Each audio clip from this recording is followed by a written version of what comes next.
Welcome to part 6 on this family money saving series. Today we're talking about healthcare, something we all wish we didn't have to pay for, but we all know we do have to pay for. Let's get started.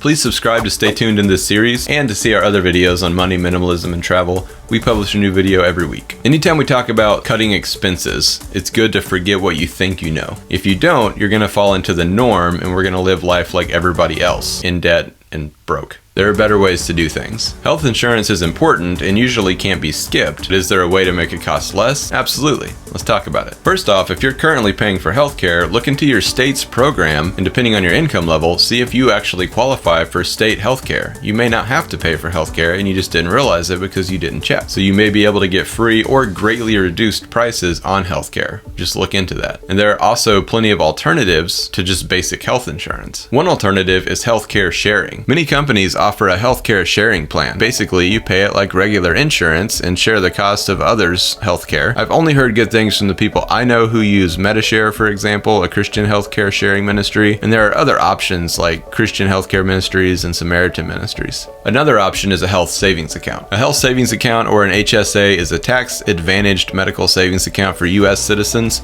The money isn't taxed as long as it's used for medical expenses. Think of it like an emergency fund for medical expenses. Of course, you're using your own money, so it's not insurance and it takes time to build up a sizable fund, but this can be a great option. And finally, depending on which stage of life you're in, you can always consider joining the military. I've been in the military for about 10 years, and obviously the healthcare is great for me and for my family. A lot of people don't put that option in there, just like they don't put it in there when they talk about paying for college, but the military is an option. There's several different branches, there's all kinds of different jobs. I'm not a recruiter, I'm not telling you to join, but consider it. And if your first thought is, oh, I could never do that, I'll tell you that there's a good chance you can do that. The Air Force, for example, the branch that I'm in, has, over the last few years, increased their age to 39. I know people who just joined the military that are in their late 30s. It is an option. And finally, make sure you're just staying healthy in general. Eat nutritious meals. I can link a video I did on how we save money and we spend less than $500 a month to feed our family of 7, and we also eat nutritious meals. So stay healthy, take your vitamins, pay attention to stuff like that, and you're not going to need the healthcare you have, or you might need less, or you just won't have to go to the doctor. Really, that's what it comes down to. You don't be sick. Nobody wants to be sick. Please subscribe to stay tuned in this series on how to save money on every area for your family. Also, the money, minimalism, travel videos. If you're interested in raising intentional children, check out my book, Intentional Children. I'll put a link in the description. It's all about kids when it comes to money and mindset. That's all for today. I will see you in the next part of this series next week.